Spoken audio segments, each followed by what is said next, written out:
Hola,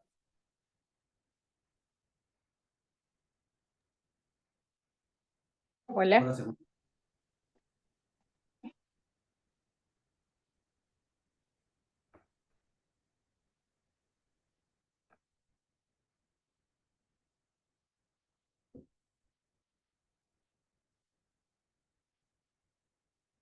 hola, Cintia. hola doctor, buenas tardes. ¿Cómo ¿Qué está? tal? Eh, ¿Cómo andás? Bien, Me, me tuve que conectar, no sé, estoy conectado dos veces, creo. No sé qué onda esto. sí, Bueno, por las dudas, yo soy Renzo Núñez y ahí voy bueno, a poner,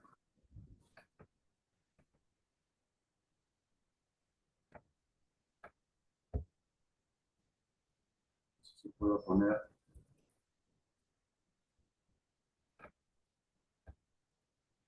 ahí está.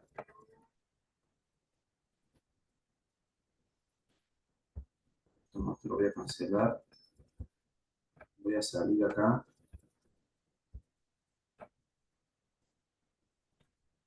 Listo, perdón. Tuve problemas con la compu. La verdad que esta compu eh, no la había usado con Zoom. Y, a ver, acá no hay estoy. problema, doctor. Recién Y se no están era conectando los chicos, así que no hay ningún problema. no es la compu con mejor tecnología y ahora de hecho estoy en el lugar de trabajo y por ahí no sé el internet. Espero que, justamente como el internet es medio deficitario, me parece mejor eh, sacar el video y de esa forma me parece vamos a tener mejor recepción ahí.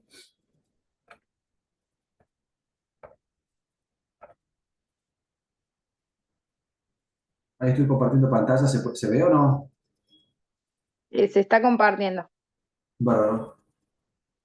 Bueno, si quiere lo presento, doctor, yo antes que comience a dar la charla, para que los Dale, chicos lo conozcan un poquito. dale, Hoy nos va gracias. a acompañar el doctor Renzo Núñez, es cardiólogo. Él trabaja en la terapia intensiva del Hospital Privado de Córdoba y también, bueno, trabaja en otras instituciones. Y lo que nos va a comentar hoy día un poquito y nos va a estar hablando de lo que es balón de contrapulsación intraórtico. Así que bueno, cuando usted quiera, doctor, puede comenzar. Los chicos, los que no se han Bueno, conectado, se van a ir sumando. dale, gracias. Gracias, Cintia, por la presentación y gracias por invitarme a esta clase, digamos, a este curso que están teniendo. Y hoy les quiero compartir algunos comentarios sobre lo que es el balón de contrapulsación, como dijo Cintia. Yo antes que nada también me quisiera disculpar primero por la demora. Tuve estos problemas técnicos con la compu de conexión fundamentalmente. Y lo segundo, y que es un embole, la verdad, es que estoy bastante resfriado. No sé cómo se me escucha la voz ahora, pero bueno, probablemente sí, bueno, tengan esta molestia por ahí de que no me estoy recuperando todavía de un resfrío. Pero bueno, estamos en la época, ¿no es cierto?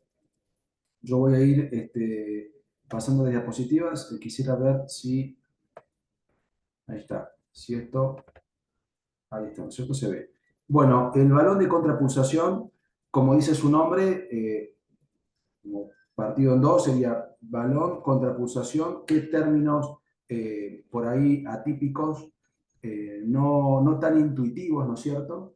Balón obviamente tiene que ver con lo que nosotros conocemos habitualmente como balón, simplemente como una especie de pelota, por así decirlo, globo que se infla. Y contrapulsación, por ahí el término menos intuitivo de todos, sí que significa esto, significa que es un método pulsátil cuya acción es temporalmente opuesta a la onda de pulso generada por el corazón, ¿sí? Entonces, contrapulsación contra el pulso, esto es lo que habla un poco del funcionamiento del objetivo, digamos, o del espíritu, la esencia de este dispositivo, ¿sí? Eh, Hecha esa aclaración, ¿cuáles son los principios de la contrapulsación intraórtica? Bueno, ya dijimos, la contrapulsación es esta pulsación o inflado del balón en diástole, o sea, en el momento en el cual no hay eyección del corazón, no hay sístole. Y este balón, este inflado, se realiza dentro de la aorta, ¿sí? Por eso le decimos, como nombre completo, balón de contrapulsación intraaórtico, ¿sí? Este inflado en diástole del balón va a generar un desplazamiento de volumen, ¿sí? Con dos compartimientos. Un compartimiento que va a estar proximal al balón y otro compartimiento que va a estar distal al balón. No sé si esto se entiende, pero para que se den una idea, el balón intraaórtico se empieza, digamos, desde el punto de vista proximal, desde el nacimiento de la subclavia izquierda, ni bien termina el callado de la aorta, y tiene el, digamos, compromiso de los vasos supraórticos, la aorta ascendente y la raíz de la aorta, ¿sí? Todo eso va a ser compartimiento proximal.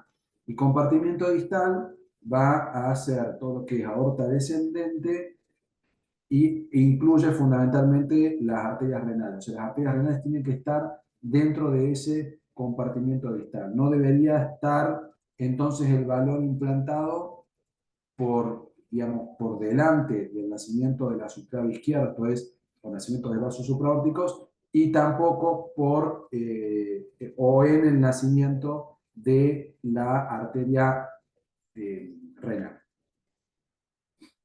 Acá lo que vemos es el balón desinflado, ¿sí? Cuando el corazón está en sístole, o sea que hay eyección a nivel de la aorta ascendente, el balón está colapsado, ¿sí? Y la imagen que tenemos previamente que les explicaba, acá está el balón en inflado, o sea que en este momento el corazón está en diástole.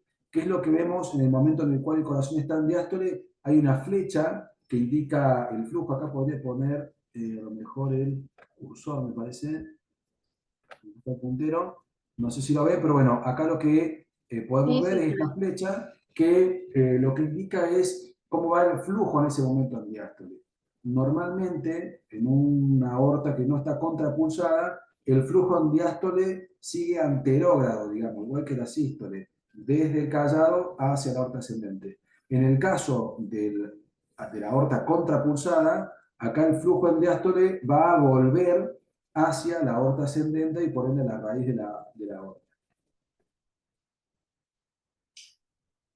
¿Qué es lo que tenemos en el caso del desinflado? Bueno, una flecha que nos indica el flujo anterógrado en diástole. Pero ¿qué sucede cuando previamente la aorta estaba contrapulsada, o sea, estaba inflada? Había un aumento de la presión diastólica en el compartimento proximal y al desinflarse bruscamente produce un efecto tipo Venturi, un efecto tipo presión negativa que favorece ese flujo anterógrado en sístole, lo que lleva a la disminución de la resistencia, a la disminución de la poscarga, y eso favorece la eyección del ventrículo izquierdo, ¿sí?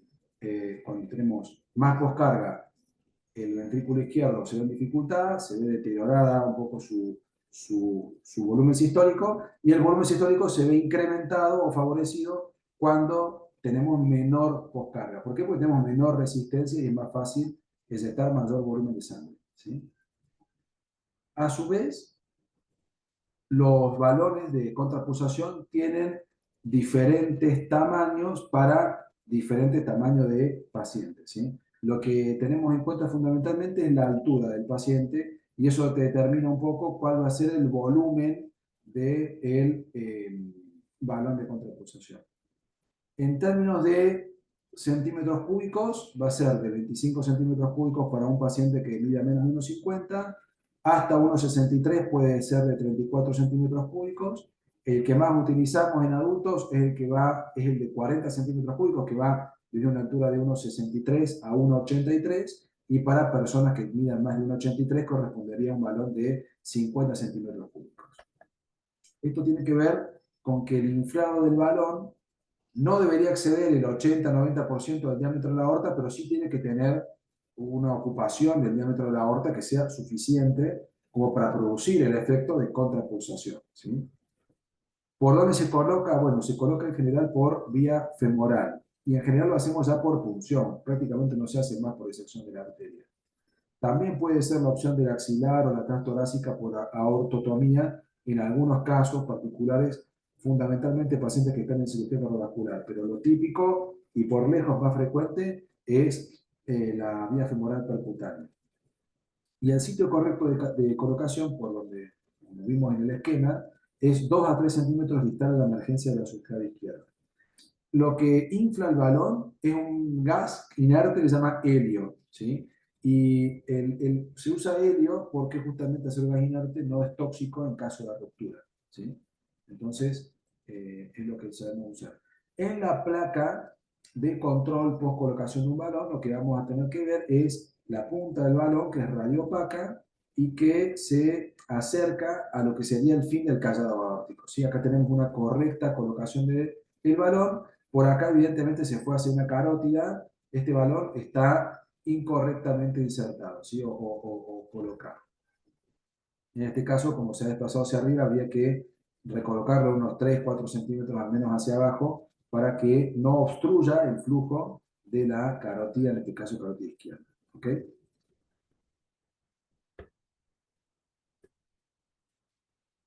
Fisiológicamente, el objetivo de esta contrapulsación, o sea, de producir este efecto en la aorta, va hacia la disminución de la demanda de oxígeno al corazón, ¿sí?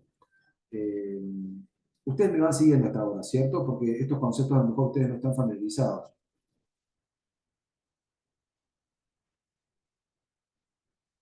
¿Una Sí, respuesta? sí. Se entiende. Sí, se entiende. O sea, Se escucha. básicamente yo voy un poco Si tienen alguna lento. duda, pueden frenarlo al doctor y consultarle.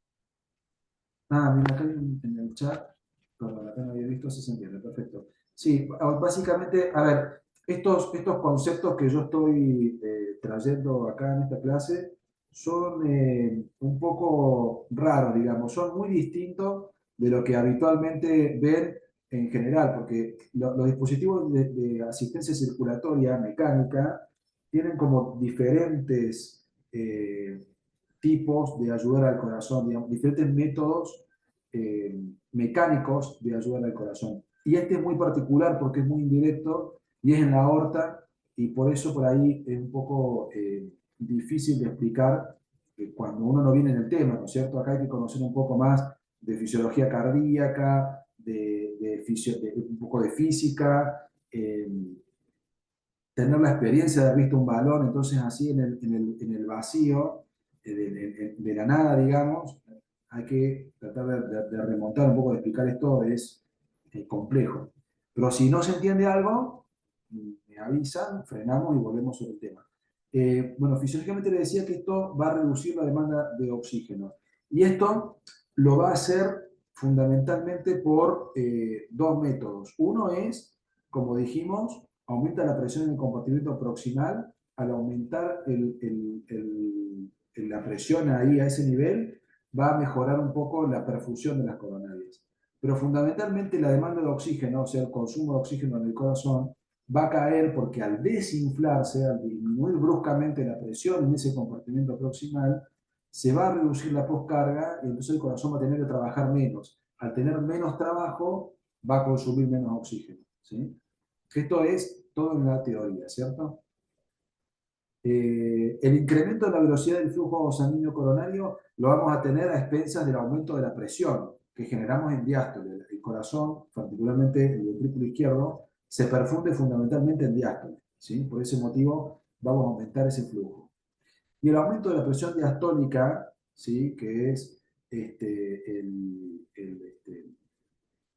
compartimiento proximal, como decíamos, va a acrecentar la trombolisis. Esto es un caso de un paciente infartado que antiguamente se trataba con trombolíticos, y no tan antiguamente, por ejemplo, hoy tuvimos un caso en el hospital privado que lo trombolizaron. Al aumentar la presión va a favorecer un poco la lisis de esos trombos a nivel coronario y eso te puede llevar a una reperfusión más rápida, ¿sí? Estas son todas cuestiones teóricas fisiológicas. ¿Sí? ¿Y esto? A ver.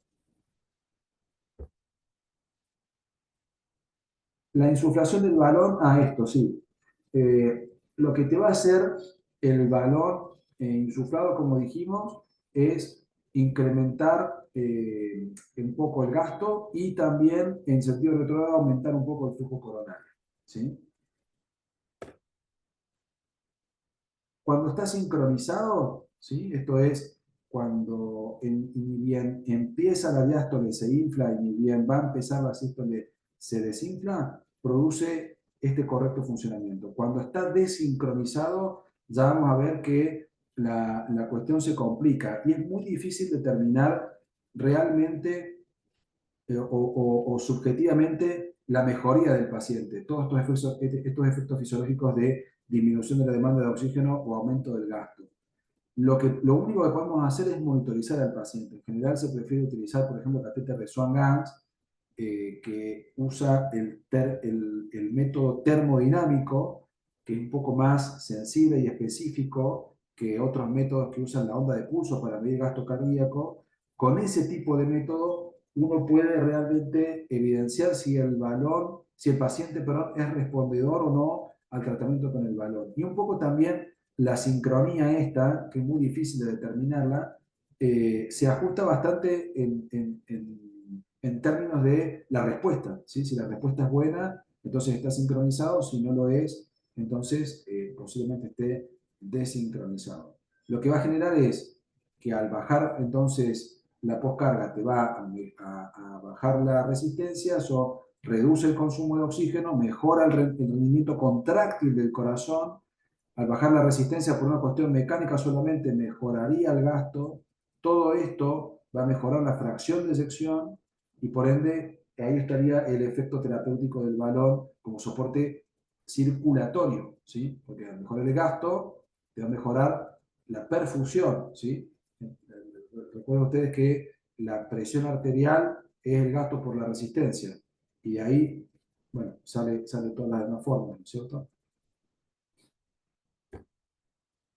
Usualmente lo que digamos, el tipo de asistencia que usamos con el balón es una proporción 1:1. ¿Qué significa esto? Que a cada latido, a cada sístole, corresponde una contrapulsación. Cuando nosotros vamos a retirar el balón para probar a ver, si un paciente fue responder al balón, nosotros queremos ver cómo le va sin la asistencia, lo que tenemos que hacer es programar una proporción de bombeo 1:2 o 1:3, ¿sí? Esto es que un latido sea contrapulsado y el siguiente no. Ya con una proporción de 1:2, el beneficio del balón en términos de aumento del gasto cardíaco es prácticamente nada, ¿sí? O sea, un paciente 1:2 ya que tolera bien, que no tiene impacto en el gasto cardíaco ni hemodinámico, ya se podría destetar. Pero durante unas horas se puede poner 1:3 también. ¿Cómo es el ciclo de eventos para terminar en un balón de contrapulsación? Bueno, un paciente que tiene un infarto en miocardio, un paciente que fue cirugía cardíaca que no anduvo bien y tiene fallo ventricular, o un trauma cardíaco, etcétera, etcétera, etcétera. O sea, básicamente patologías que lleven a la pérdida de contractilidad del corazón, va a tener una disminución del volumen sistólico, eso va a hacer que se reduzca el gasto cardíaco, y al reducir el gasto cardíaco va a disminuir la presión del paciente, eso significa menor perfusión, menor provisión de oxígeno, y eso hace un círculo vicioso porque, claro, el corazón se alimenta de oxígeno, entonces vas a tener más fallo ventricular. Y lo otro que vas a tener, al reducirse el gasto cardíaco, fisiológicamente el organismo va a aumentar la resistencia vascular sistémica, o sea, va a aumentar la poscarga, y esto va a hacer que aumente el consumo de oxígeno, porque tenés que vencer esa resistencia vascular sistémica, y peor rendimiento del gasto cardíaco, y por ende círculo vicioso nuevamente, ¿sí? Acá el aumento de la poscarga va en detrimento de la contractilidad, y la reducción de provisión de oxígeno va en detrimento de la contractilidad. Todo atenta a que la disfunción miocárdica se perpetúe y de hecho progrese. Por lo tanto, el valor de contrapulsación, al reducir la poscarga y al mejorar supuestamente la provisión de oxígeno, es donde tiene el aval fisiológico como para tener un impacto clínico en un paciente que tiene este tipo de ciclo de eventos, ¿sí? Donde los jugadores que juegan el rol más preponderante son la disminución del oxígeno y el aumento de la demanda de oxígeno. ¿Sí? Entonces es una cuestión de oferta-demanda de oxígeno. ¿Sí? El balón, el objetivo de la terapia es tratar de equilibrarlo, lo que ya está desequilibrado por este ciclo de eventos. El desinflado del balón baja la poscarga, eso te disminuye la demanda, y el inflado del balón aumenta la presión en diástole, mejora la perfusión coronaria, o sea, mejora la oferta. ¿Sí? ¿Cuál sería la indicación? Bueno, todas las patologías que te lleven a una disminución de la contractilidad o del rendimiento cardíaco. Esto es shock cardiogénico, postcardiotomía, o sea, post-CCB, el paciente que podría tener indicación. El shock cardiogénico por evento agudo, en la teoría, ¿no? Estoy estudiando fisiológicamente. Esto se probó en ensayos clínicos randomizados, aleatorizados, doble ciego, con pacientes que tenían eventos agudos como infartos, por ejemplo, y ahora es clase 3. Paradójicamente, a pesar de todos sus potenciales beneficios fisiológicos, el valor de contrapulsación no demostró impacto en la mortalidad a 30 días en los pacientes que tienen eventos agudos como miocarditis, como insuficiencia cardíaca, digamos, reagudizada, crónica reagudizada, y desde ya que infarto, ¿no? Esto es lo paradójico. Y a pesar de esto, todavía es el método o uno de los métodos más utilizados a nivel mundial. De hecho, nosotros todavía lo tenemos disponible cada vez menos, pero lo seguimos utilizando. Pacientes como puente de trasplante. El paciente que está en lista de trasplante, que tiene una determinada urgencia, por ejemplo, un paciente que está con drogas inotrópicas y que a pesar de eso no tolera, digamos, o se deteriora su estado hemodinámico, se le coloca todavía el balón de contrapulsación para tratar de sacarlo de esa situación. Esa situación en insuficiencia cardíaca avanzada se conoce como Intermax, hay 7 escalas, sería un Intermax 2, o sea, un paciente que a pesar de deterioro hemodinámico a pesar de inotrópicos, se deteriora hemodinámicamente, ese paciente se le coloca la asistencia, aunque no tiene ningún tipo de evidencia de impacto en la mortalidad, sí el hecho de que tengas un balón de contrapulsación como puente de trasplante te coloca en una prioridad superior. Entonces, es más probable que te trasplanten de esa forma porque el balón es un marcador pronóstico tan fuerte que te aumenta en la escala de prioridad para trasplante y te hace más probable. Otra indicación, angina inestable, obviamente, porque mejora la perfusión coronaria. Complicaciones mecánicas del infarto, yo creo que esta es, en realidad no es clase 1, es clase 2A, esto está desautorizado ya, pero tiene como el nicho por ahí más fuerte en las complicaciones mecánicas del infarto. De hecho, nosotros la semana pasada tuvimos un paciente con una comunicación intraventricular post-infarto que nos dio derivado. A este paciente se le colocó un balón de contrapulsación como puente a una intervención, que en este caso fue percutánea, y el paciente no toleró la intervención, pero el balón estuvo bien indicado ahí. Y el otro soporte que se le da, el otro indicación que se le da al balón es el soporte profiláctico en pacientes que van a intervenciones de alto riesgo. Esto es, por ejemplo, un cateterismo de alto riesgo o un TAVI de alto riesgo que tienen inestabilidad hemodinámica, se le puede colocar el balón para ayudarle a tener mejor gasto. ¿Sí? Entonces, esto es más de lo mismo, pero para ser un poco menos ambiguo y ser un poco, tener una indicación un poco más específica, si uno tiene un paciente con estas condiciones isquémico-necróticas y tiene al menos 2 inotrópicos y tiene valores hemodinámicos de deterioro, esto es hipotensión, bajo gasto, signos de congestión, oliguria, bueno, esos pacientes tienen indicación de balón de contrapulsación. ¿Cuáles serían las contraindicaciones del balón? ¿Cuándo no lo colocaríamos? Si un paciente tiene insuficiencia aórtica mayor que leve, esto es moderado o grave, o tiene disección aórtica, no podemos colocar el balón, son contraindicaciones absolutas. Y eso tiene que ver con que sería fútil en el caso de la insuficiencia aórtica, porque al aumentar la presión en el compartimiento proximal favoreceríamos esa insuficiencia aórtica, y en la disección aórtica es imposible porque vamos a romper más la aorta. ¿Sí? Entonces no se puede colocar.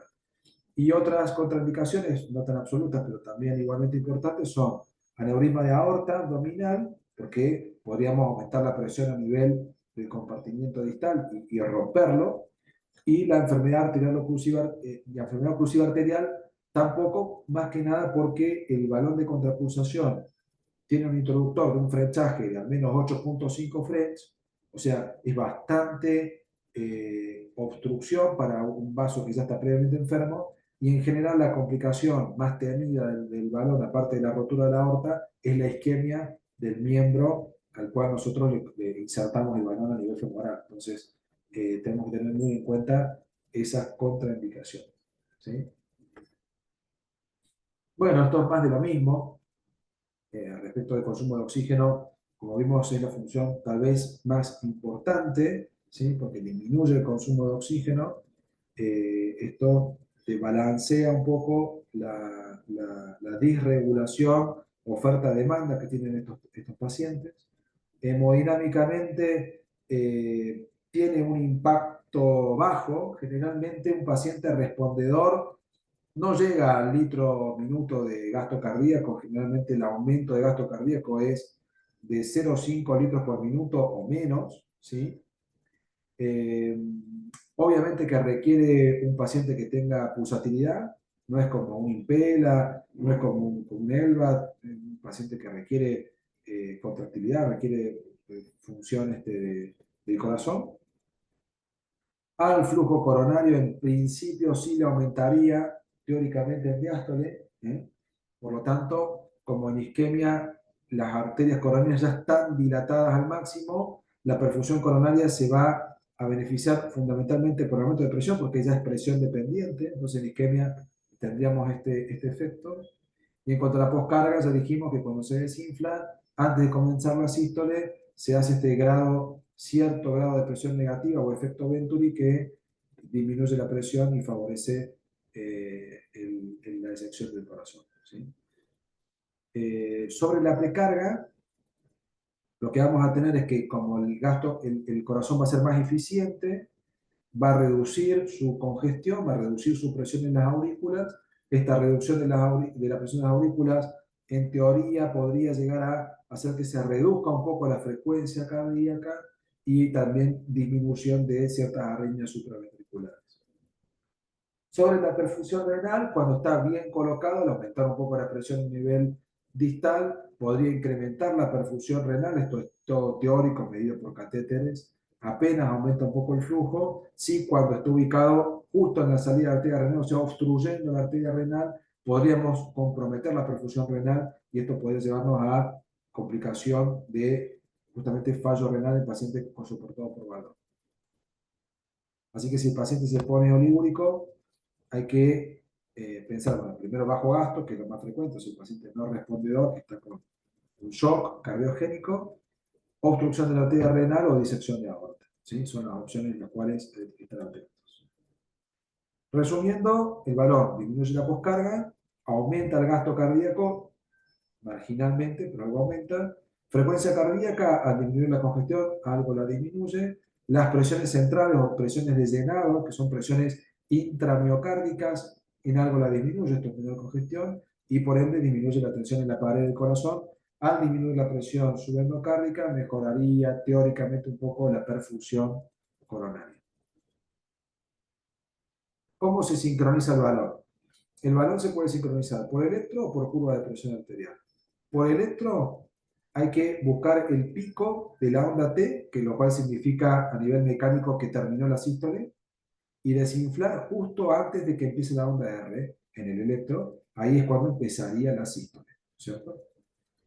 Respecto de la curva de presión arterial, bueno, cuando sincronizamos o gatillamos el balón con curva de presión arterial, tenemos que observar la onda dícrota, esto es el cierre de la válvula aórtica. Acá ven, esto es una presión de pulso. La onda dícrota es esta depresión que tiene digamos, en la curva de pulso. Acá esto significa el cierre de la válvula aórtica y acá esta disminución gradual, como leve aumento acá y disminución gradual, es todo lo que es la diástole, todo el periodo diastólico. Termina la diástole en este valle donde empieza justamente la sístole. O sea, nosotros contrapulsamos desde el cierre de la válvula aórtica hasta casi el inicio de la sístole. ¿Sí? ¿Me van siguiendo hasta acá? ¿Alguna duda? Sí, entiende. Bueno, perfecto. Acá pueden ver esta curva de presión de un paciente que está contrapulsado. En este caso, vemos la presión de la curva, sí, la curva de la presión de sistólica, ¿sí? Acá empieza, donde supuestamente cierra la válvula aórtica, entonces fíjense más o menos el pico de la onda T, ¿sí? Aproximadamente. Hay una aumentación diastólica, esta aumentación diastólica corresponde al inflado del balón, medido en el compartimiento proximal, ¿sí? Aquí, en este sector de callado y aorta ascendente, y un desinflado del balón que más o menos estaría por acá. ¿Sí? Acá hay como una disminución, obviamente, de la presión a nivel del compartimiento proximal y un brusco descenso de presión. Este brusco descenso, que fisiológicamente no se generaría, hace una ligera como disminución de presión diastólica, una presión diastólica inferior de un latido que no es contrapulsado como este. Entonces se ven acá esta línea de base, muestra como la presión diastólica mínima, que hay una presión diastólica ligeramente mínima, esto es menor presión previa a la sístole, obviamente menor poscarga, ¿sí? Menor poscarga, mejor rendimiento en el corazón. Y posteriormente un latido sistólico, que este latido sistólico que es post latido contrapulsado tiene una presión sistólica inferior a la presión sistólica del latido no contrapulsado. ¿Sí? Parece un juego de palabras esto, pero bueno, básicamente lo que quiero que entiendan es que, a ver si tenemos otro ejemplo por acá.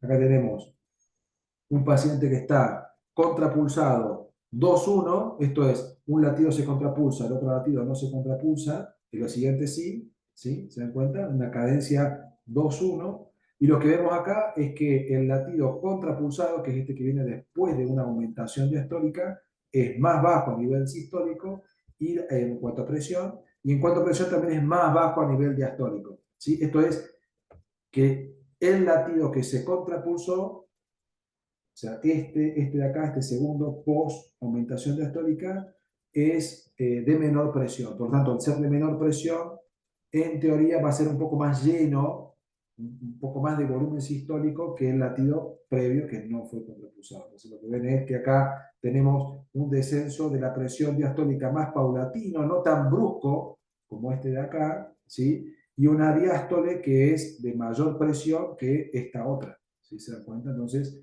hay mayor resistencia que el corazón tiene que hacer para este latido, ¿sí? Que de hecho hay mayor resistencia al volumen sistólico más o menos constante, tiene como mayor presión, ¿sí? Pero al ser contrapulsado, el siguiente ya cae la presión, ¿sí? Acá nosotros buscamos que la presión sistólica y la presión de fin de diástole sea más baja.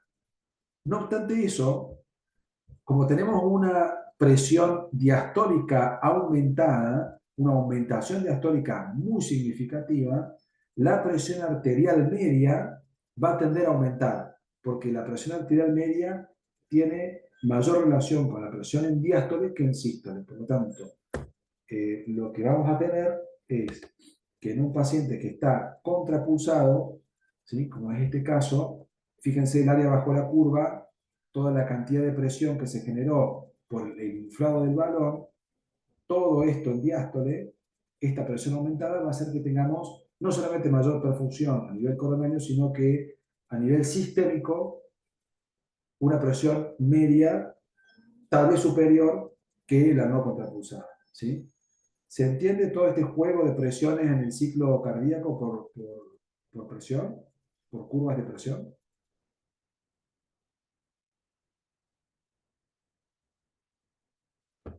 Bueno, muy bien.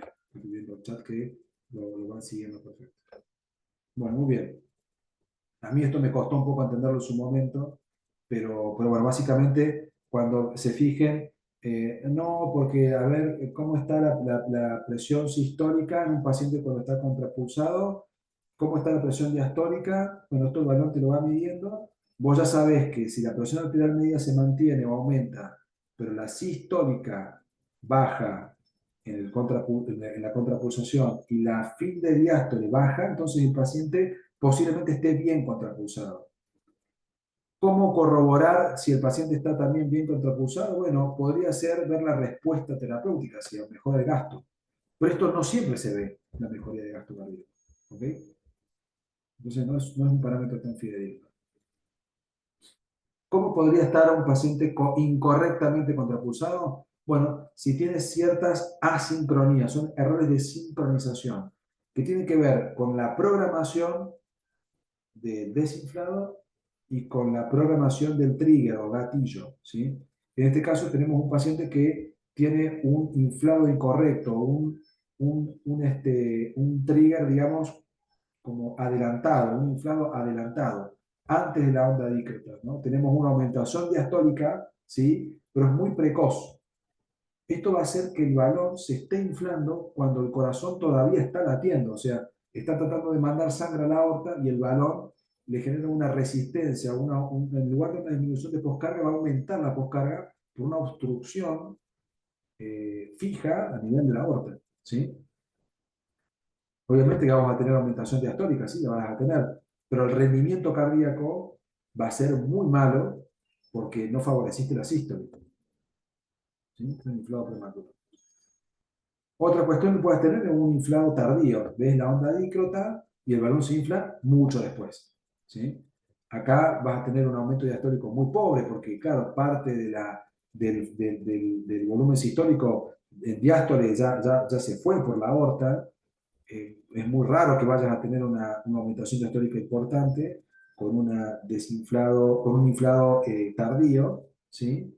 Y vas a tener, por ende, una menor cantidad de presión de perfusión coronaria, claro, no vas a estar favoreciendo nada en ese sentido.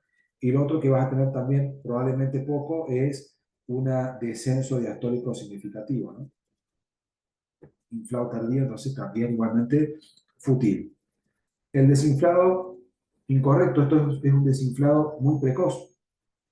Si vos tenés un desinflado muy precoz, lo que vas a tener es un aumento diastólico pobre, ¿sí? No vas a tener tanto tiempo de perfusión coronaria, o sea, no vas a ganar mucho, y la reducción de la poscarga no va a ser óptima, porque para cuando el corazón vuelve a entrar en sístole, y bueno, ya va a haber recuperado algo de presión, ¿no es cierto? Entonces, no vas a tener un descenso significativo en el fin de diástole respecto de un latido no contrapulsado. La verdad que no va a tener mucho sentido si no programas bien el desinflado del balón, ¿sí? Un desinflado prematuro. Y por último, lo que puedes tener es un desinflado muy tardío, o sea, el balón lo mantenés inflado todo el tiempo hasta después del inicio de la sístole del corazón. O sea, vas a tener el balón obstruyendo el inicio de la sístole, que es el momento más eyectivo, digamos, con más fuerza. Esto se conoce como DPDT a nivel hemodinámico, o sea, de mayor fuerza de cizallamiento, la tenés al principio de la sístole, protosistólico. Acá, por menor diferencia de presión y obstrucción fija del nivel de la aorta, vas a tener una sístole muy pobre. O sea, el gasto cardíaco te va a caer enormemente, vas a aumentar el consumo de oxígeno, vas a tener un paciente muy mal soportado. O sea, a lo que voy con este tipo de disincronías, tanto de inflado tardío o temprano o desinflado tardío temprano, es que tiene un impacto hemodinámico muy serio porque interacciona con la sístole y la diástole del paciente. Entonces, hay que estar muy atento a este tipo de funcionamiento del balón. Acá tienen, respecto a la sincronización del balón, un resumen, ¿no es cierto? Que habla de esta programación, estas alteraciones de la sincronía. ¿Mm?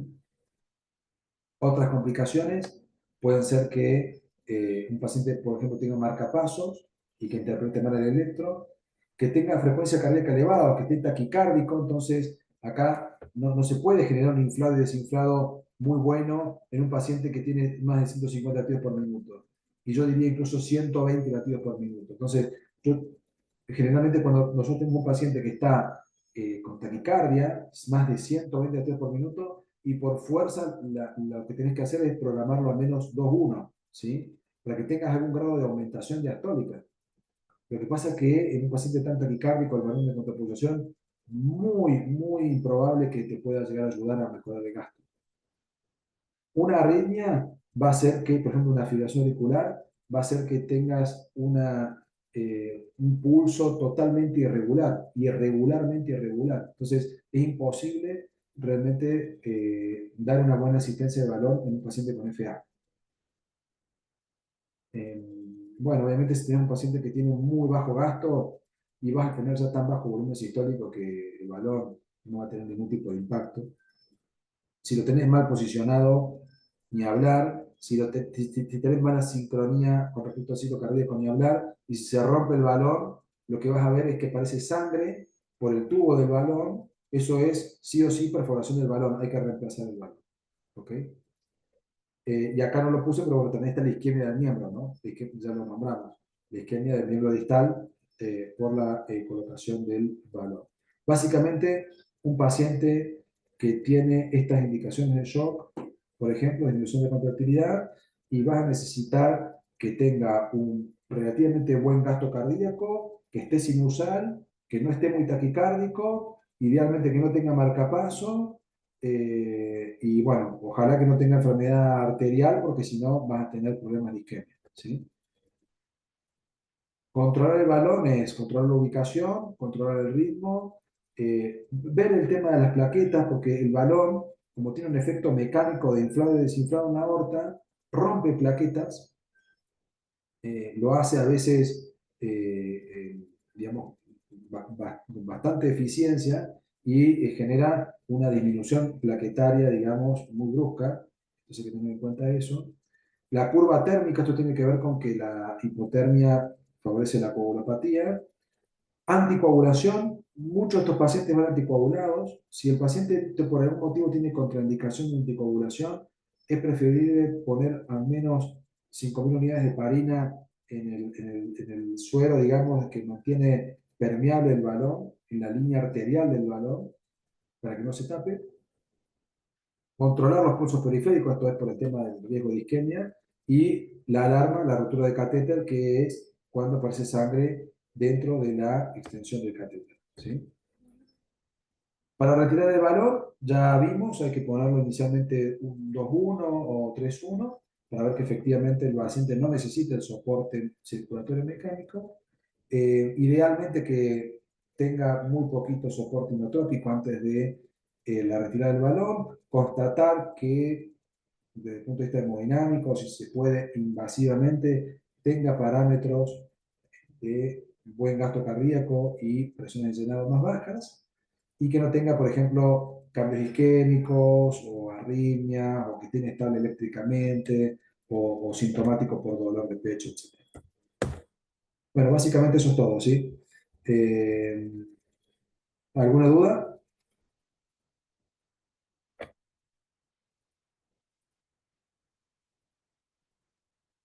Chicos, ¿tienen alguna duda?